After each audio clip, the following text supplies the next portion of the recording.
following message is transmitted at the request of the United States government and Pandora National Union. The 5/28/18 anomaly has been reported to have been spotted outside, across the globe. Citizens and residents are advised to stay in their homes, or, if you're outside, to find a shelter as quickly as possible.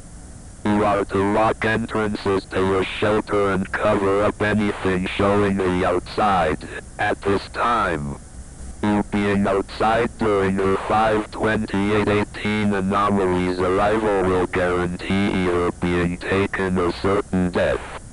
You are to stay in your shelter until an official all clear has been given by major news outlets. Further instructions will be given out in case this happens.